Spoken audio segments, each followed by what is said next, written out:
Hello students, आज हम पढ़ेंगे कॉलिगेटिव प्रॉपर्टीज़, जिसके कुछ इम्पोर्टेंट टाइप्स भी हैं, वो भी हम लोग इसमें डिस्कस करेंगे। तो चलते हैं, पहले पढ़ते हैं कॉलिगेटिव प्रॉपर्टीज़ क्या होती हैं। कॉलिगेटिव प्रॉपर्टीज़ वो प्रॉपर्टीज़ होती हैं जो कि नंबर ऑफ सॉल्यूट पार्टिकल्स पे डिपेंड करते हैं, ना कि उसके नेचर पे और ना ही उसकी रिएक्टिविटी पे। सिर्फ सॉल्यूट पार्टिकल्स के नंबर पे डिपेंड करते हैं। कुछ इसकी इंपॉर्टेंट टाइप्स हैं जो कि कॉलिगेटिव प्रॉपर्टीज़ के अंडर आती हैं। इट मीन्स वेपर प्रेशर का लो हो जाना is one of the colligative property जो कि नंबर ऑफ सॉल्यूट पार्टिकल्स पे डिपेंड करेगी। Same as elevation in boiling point का बढ़ जाना, डिप्रेशन इन फ्रीजिंग पॉइंट का कम हो जाना, और ऑस्मोटिक प्रेशर। चलिए पढ़ते हैं सबसे पहले boiling point elevation. Boiling point elevation पढ़ने के लिए हमें पहले पता होना चाहिए कि बॉइलिंग पॉइंट क्या होता है। तो बॉइलिंग पॉइंट होता है वो टेम्परेचर जिस टेम्परेचर पे किसी भी लिक्विड का जो वेपर प्रेशर होता है वो 1 atm के इक्वल आ जाता है। The temperature at which the vapour pressure of a liquid becomes equal to 1 atm। और बॉइलिंग पॉइंट बहुत इंपॉर्टेंट प्रॉपर्टी है किसी भी लिक्विड के लिए, क्योंकि ये उसकी प्योरिटी को चेक करती है। कैसे? फॉर एग्जांपल, आप किसी भी लिक्विड को कंसीडर कर लें, लाइक आपने वाटर कंसीडर किया है। वाटर का जो बॉइलिंग पॉइंट होगा वो होगा 100 डिग्री सेल्सियस। अब हम उसमें अगर कोई सल्यूट पार्टिकल डाल देंगे तो अब वाटर का जो बॉइलिंग पॉइंट होगा वो इंक्रीज कर चुका होगा बाय 5 to 7 डिग्रीज, जिससे हम ये आइडिया लगा सकते हैं कि वाटर प्योर नहीं है, देयर आर सम इम्प्योरिटीज़ जो उसमें प्रेजेंट हो सकती हैं। और अगर हम एक्सटर्नल प्रेशर को इंक्रीज़ करें तो लिक्विड की जो इंटरमॉलिक्यूलर फोर्सेस होंगी वो इंक्रीज़ हो जाएंगी, और जिससे बॉइलिंग पॉइंट भी इंक्रीज़ हो जाएगा। एलिवेशन इन बॉइलिंग पॉइंट क्या होगा? अगर हम बात करें किसी भी एक लिक्विड की, जैसे हमने अभी वाटर की बात करी है, अगर वाटर प्योर है, एज अ सॉल्वेंट हम उसको मान रहे हैं, तो जब भी हम उसमें नॉन वोलाटाइल सॉल्यूट ऐड करेंगे तो क्या होगा? नॉन वोलाटाइल सॉल्यूट सरफेस, जो लिक्विड सरफेस होगी, जैसे आपकी सॉल्वेंट है, कुछ पार्टिकल्स उसके इन बिटवीन होंगे, कुछ पार्टिकल उसकी सरफेस पे होंगे, जिससे जब हम उसको बॉयल करेंगे, जब उसको हम हीट करेंगे, तो जो उसके वेपर्स बनने वाले हैं वो अब उतने नहीं बनेंगे। क्यों नहीं बनेंगे? क्योंकि सरफेस पे सॉल्यूट पार्टिकल्स उनको जो है वो एस्केप नहीं होने देंगे, जिससे क्या होगा?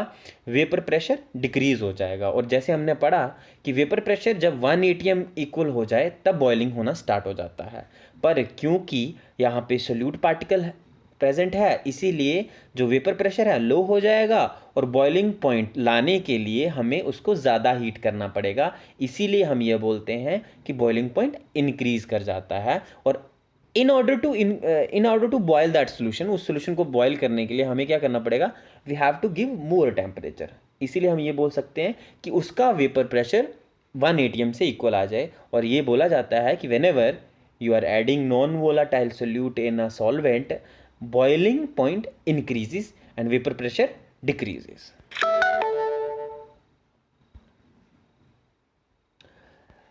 अगर हम ग्राफ के बेसिस पे समझें, देखो हमारे पास यहाँ पे सॉल्वेंट और सॉल्यूशंस हैं। तो हम दो सैंपल ले रहे हैं, एक सॉल्वेंट है, एक सॉल्यूशन है। Solvent which is very pure, and solution जिसमें हमने कोई ना कोई नॉन वोलाटाइल सॉल्यूट ऐड किया है। अब जिसमें कुछ भी ऐड नहीं है, मतलब सिर्फ सॉल्वेंट है, प्योर सॉल्वेंट है, वो लो टेम्परेचर पे जो है वो वेपर बनाना स्टार्ट कर देगा। इट मीन्स उसका बॉइलिंग पॉइंट लो टेम्परेचर होगा। तो यहाँ देख सकते हैं ये जो सॉल्वेंट की लाइन है, यहाँ का जो टेम्परेचर है, जिस टेम्परेचर पे वो बॉयल करेगा, that is T0B, which is the temperature, boiling temperature of pure solvent, pure liquid बोल सकते हैं।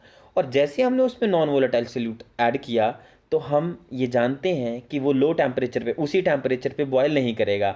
अगर उसको बॉयल करना है, उसके वेपर प्रेशर को 1 atm के इक्वल लाना है, तो we have to give more temperature. तो जिस टेम्परेचर पे वो जो अब बॉयल करने वाला है उसको बोलेंगे TB, जो कि सोल्यूशन का बॉइलिंग पॉइंट होगा। और इन दोनों के बीच में जो डिफरेंस होगा, ये जो डिफरेंस है टीबी और टी नॉट बी के बीच में डिफरेंस है, इसी डिफरेंस को हम बोलते हैं इलेवेशन इन बॉइलिंग पॉइंट, और उसको रिप्रेजेंट किया जाता है डेल्टा टीबी से। ये माना जाता है कि जब भी हम नॉन वोलेटाइल सॉल्यूट ऐड करते हैं तो वेपर प्रेशर डिक्रीज हो जाता है। वेपर प्रेशर को 1 atm तक लाने के लिए हमें सॉल्यूशन में ज़्यादा टेम्परेचर देना पड़ेगा, जबकि सॉल्वेंट अपने एक पर्टिकुलर टेम्परेचर पे बॉयल कर जाएगा। और इन दोनों का जो डिफरेंस होगा उसी को हम बोलते हैं एलिवेशन इन बॉइलिंग पॉइंट, और उसको डेल्टा टीबी से रिप्रेजेंट किया जाता है। अब अगर हम डेल्टा टीबी की बात करें, इलेवेशन इन बॉइलिंग पॉइंट की बात करें, तो ये डायरेक्टली डिपेंड करता है नॉन वोलेटाइल सॉल्यूट पे। जैसे हमने कॉलिगेटिव प्रॉपर्टी पढ़ी कि कॉलिगेटिव प्रॉपर्टी सॉल्यूट पे डिपेंड करती है, वैसे ही जो इलेवेशन इन बॉइलिंग पॉइंट है वो डायरेक्टली प्रोपोर्शन होता है मोलल कंसंट्रेशन पे। More the number of moles of solute, more will be the elevation in boiling point. इस कांस्टेंट को हटा के हम इस डायरेक्टली प्रोपोर्शन को हटा के हम एक कांस्टेंट लगाते हैं जो कि होता है Kb, और जिसको हम लोग मोलल एलिवेशन कांस्टेंट के नाम से भी जानते हैं। अगर हम ये माने कि हमारी सॉल्यूशन की जो मोलैलिटी है वो 1 है, तो जो डेल्टा टीबी होगा, डेल्टा टीबी है एलिवेशन इन बॉइलिंग पॉइंट, कितना बॉइलिंग पॉइंट चेंज हुआ है, that will be equal to Kb। तो हम ये मान सकते हैं कि elevation in boiling point is equal to molal elevation constant when molality of solution is 1। और अगर हम इसके यूनिट्स की बात करें तो यूनिट्स भी हम लोग इजीली निकाल सकते हैं। देखें, Kb का यूनिट अगर निकालना होगा तो Kb is equal to delta TB upon molality. और डेल्टा टीबी का जो यूनिट होता है आपको पता है, इट्स अ टेम्परेचर, तो इसका जो यूनिट होगा वो होगा, मैं यहाँ लिख रहा हूँ इस साइड, केल्विन। और पर आपका ये मोलैलिटी है, मोलैलिटी होता है मोल पर केजी। क्या होता है? मोल पर केजी। तो केजी ऊपर चला जाएगा तो हम इसको लिख सकते हैं kelvin KG mole inverse, kelvin KG mole inverse. Here is the unit of Kb, Kelvin kg per mole, Kelvin kg mole inverse. अब मोलैलिटी देखो, अब हमें एक इक्वेशन पता चल गई that delta Tb is equal to Kb into M. अब हमें क्या करना है, मोलैलिटी यहाँ पे पुट कर रही है। मोलैलिटी का जो भी फॉर्मूला होता है वो हमें यहाँ पे पुट करना है। तो मोलैलिटी जैसे हमें पता है, मोलैलिटी ऑलरेडी हम पढ़ चुके हैं। मोलैलिटी होता है कि moles of solute divided by mass of solvent. तो मोल्स ऑफ सॉल्यूट कैसे निकलते हैं? Weight of solute W2, molar mass of solute M2 into weight of solvent. तो हम ये मोलैलिटी का फॉर्मूला जब इसमें पुट करते हैं, इस वाले फॉर्मूला में पुट करते हैं, तो we get delta TB is equal to Kb into W2 upon M2 into W1। तो मैं यहाँ लिख देता हूँ, इसको मैं यहाँ लिख देता हूँ, यहाँ लिख दूंगा we get that delta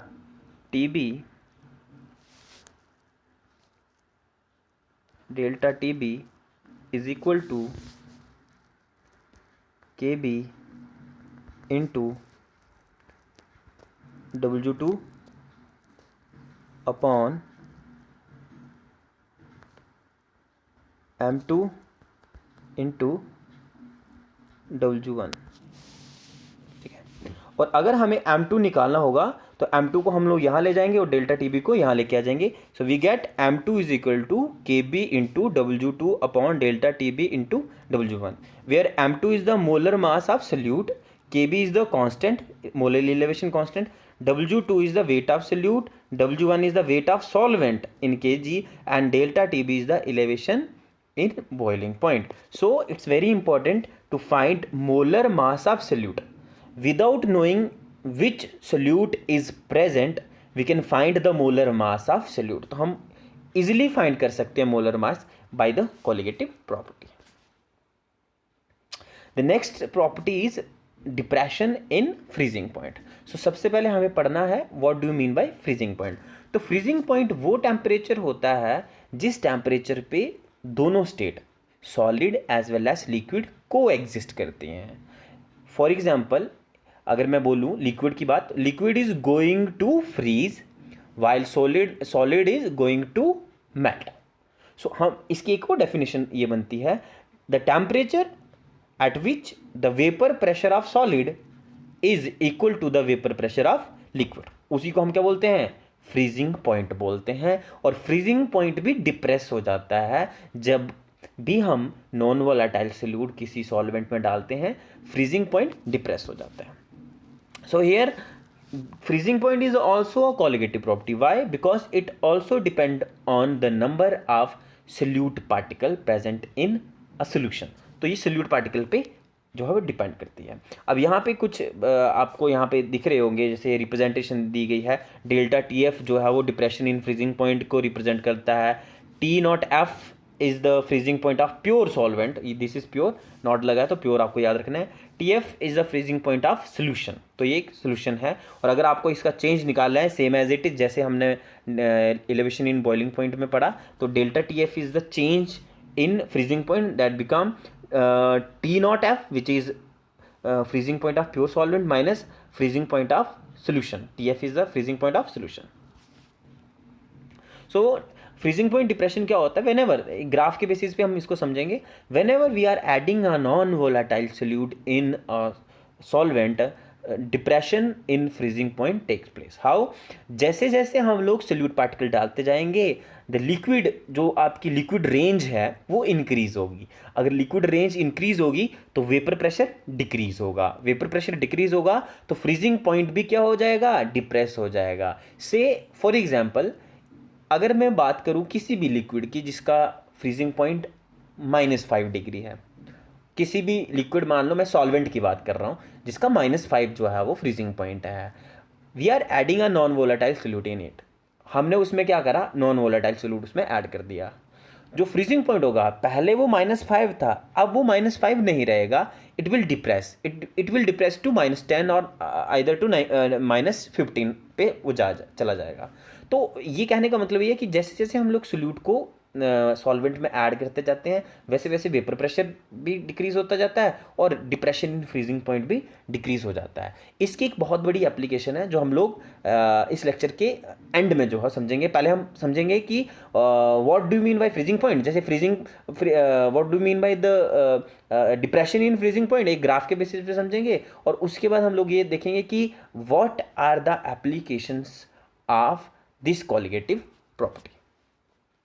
like in this case जैसे हम देखते हैं delta T F, here delta T F is the depression in freezing point which directly proportional to the molality, molal concentration. Here K F is the constant, K F constant है जिसको हम बोलते हैं molal depression constant. Same as अगर molality 1 होगा तो delta T F क्या होगा, के एफ होगा. इन केस मोलैलिटी हमारा जो मोलैलिटी है, मोलैलिटी अगर हमारा 1 है तो डेल्टा टी एफ क्या होगा, के एफ के इक्वल हो जाएगा. यहाँ आप देख सकते हैं एक प्योर सॉल्वेंट का जो फ्रीजिंग पॉइंट है वो आपका यहाँ है, इस टेम्परेचर पे वो फ्रीज़ करता है, जबकि एक सोल्यूशन है वो कम टेम्परेचर पे फ्रीज़ करेगा. जैसे जैसे आप सोल्यूट पार्टिकल ऐड करते जाएंगे वैसे वैसे फ्रीजिंग पॉइंट डिप्रेस होता जाएगा. और इसी चेंज को, ये सॉल्वेंट की लाइन आ गई प्योर की, ये सोल्यूशन की लाइन आ गई, इसी चेंज को हम बोलते हैं डिप्रेशन इन फ्रीजिंग पॉइंट और उसको रिप्रेजेंट किया जाता है डेल्टा टी एफ से, where K F is the constant called as molar depression constant. आपको अगर इसके यूनिट्स की बात करनी है तो यूनिट्स आपके सेम है, इसका यूनिट भी सेम होएगा. क्या होगा, इट इज डिग्री, डिग्री को हम केल्विन में ले रहे हैं तो केल्विन केजी पर मोल, Kelvin KG per mole, same as जैसे molar depression molar elevation constant का हमने यूनिट पढ़ा था. अब देखें how can we find molar mass by this colligative property. Same as जैसे हमने elevation in freezing elevation in boiling point में पढ़ा, वैसे हम लोग डिप्रेशन इन फ्रीजिंग पॉइंट में पढ़ेंगे. तो हमें पता है कि जो डेल्टा टी एफ है that is equal to K F into molality. Where molality को हम पुट कर देंगे, के एफ तो हमें पता है कांस्टेंट है, डेल्टा टी एफ हमारे पास डिप्रेशन इन फ्रीजिंग पॉइंट है।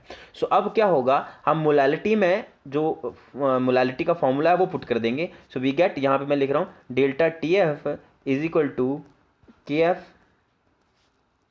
इंटू मोलालिटी होती है W2 upon, it's W2 upon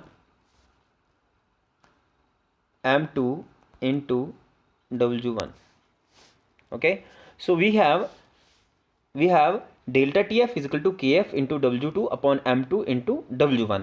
और अगर हमें मोलर मास निकालना है सोल्यूट का, तो मोलर मास को इधर ले लेंगे और डेल्टा टी एफ को इधर कर लेंगे, तो हमारे पास इक्वेशन बन जाएगी molar mass of solute M2 is equal to K F into W2 upon delta T F into W1। तो इस फार्मूला से आप मोलर मास सोल्यूट का निकाल सकते हो। अब मैं इंपॉर्टेंट एप्लीकेशन जो है वो डिस्कस करने वाला हूँ आपके साथ कि इनका एप्लीकेशन कहाँ कहाँ ये यूज़ किए जा सकते हैं। फॉर एग्जांपल, अगर हम एलिवेशन इन बॉइलिंग पॉइंट और डिप्रेशन इन फ्रीजिंग पॉइंट की बात करें, तो हमारे पास क्या होता है, वी हैव कार्स, ठीक है, ऑटोमोबाइल्स हमारे पास हैं, जिसमें क्या होगा कि इंजन है, इंजन में कुछ रेडिएंट्स होते हैं, उनको रेडिएंट बोलते हैं हम लोग। रेडिएंट जो कि कूलेंट का काम करते हैं, उसमें हम कुछ एंटी फ्रीजेंट डालते हैं, एंटी फ्रीजेंट एजेंट्स होते हैं वो हम लोग डालते हैं। ऐसा क्यों? बिकॉज फॉर एग्जांपल हम अगर कनाडा की बात करें तो वहाँ पे ठंड बहुत ज़्यादा पड़ती है। तो ठंड अगर पड़ेगी से कि उस दिन का टेम्परेचर, किसी दिन का टेम्परेचर ठंड में वहाँ का टेम्परेचर -5 डिग्री है, तो जो आपके रेडिएंट्स हैं वहाँ पे जो कूलेंट पड़ता है उसमें वाटर भी ऐड किया जाता है, वो वाटर जो है वो 0 डिग्री पे तो फ्रीज कर जाएगा, -5 पे तो it would be in ice form. अब होगा क्या कि अगर वो आइस फॉर्म में होगा तो जो आपका इंजन है वो प्रॉपरली वर्क नहीं करेगा। हम क्या करते हैं, उस रेडिएंट में कुछ सोल्यूट ऐड कर देते हैं वाटर में। अब सोल्यूट ऐड करने से, अभी हमने पढ़ा, सोल्यूट ऐड करने से क्या होता है, फ्रीजिंग पॉइंट में डिप्रेशन आ जाती है, फ्रीजिंग पॉइंट डिप्रेस हो जाता है। अगर वाटर का फ्रीजिंग पॉइंट 0 है, हम उसमें कोई सोल्यूट डाल देंगे। फॉर एग्जांपल, हम इथाइलिन ग्लाइकोल उसमें यूजली डालते हैं। इथाइलिन ग्लाइकोल डालने से क्या होगा कि जो उसका फ्रीजिंग पॉइंट है वो आपका डिप्रेस हो जाएगा अप टू -15 टू -17 डिग्री, वो डिप्रेस हो जाएगा। अगर वहाँ का जो उस दिन का जो टेम्परेचर है वो -5 डिग्री है, और जो वाटर रेडिएंट में जो वाटर पड़ा होगा एज अ कूलेंट पड़ा होगा वो -17 पे फ्रीज करेगा, इसीलिए वो लिक्विड स्टेट, जो लिक्विड रेंज है वो इंक्रीज होगी, इसीलिए वो प्रॉपरली वर्क करेगा। तो ये एक इंपॉर्टेंट एप्लीकेशन है जहाँ पे हम इसको ऑटोमोबाइल्स में यूज़ कर सकते हैं, as a coolant, as a antifreeze use कर सकते हैं सोल्यूट पार्टिकल वाटर में डाल के, जिससे वो लिक्विड रेंज बढ़ा देता है और उसका फ्रीजिंग पॉइंट डिप्रेस हो जाता है। और same as the case in case of summers में जब क्या होगा, जब बहुत ज़्यादा टेम्परेचर होता है, बॉइलिंग होने लग जाती है, तो उसका बॉइलिंग पॉइंट इंक्रीज़ करने के लिए हम लोग उसमें सोल्यूट ऐड कर सकते हैं, एथाइलिन ग्लाइकोल ऐड कर सकते हैं, जिससे उसका बॉइलिंग पॉइंट इंक्रीज़ हो जाता है। और यही इसकी एक इम्पॉर्टेंट एप्लीकेशन है। तो आज का जो लेक्चर है वो हम लोग यहीं ख़त्म करते हैं। नेक्स्ट में हम लोग नेक्स्ट कॉलिगेटिव प्रॉपर्टीज़ की जो है वो बात करेंगे।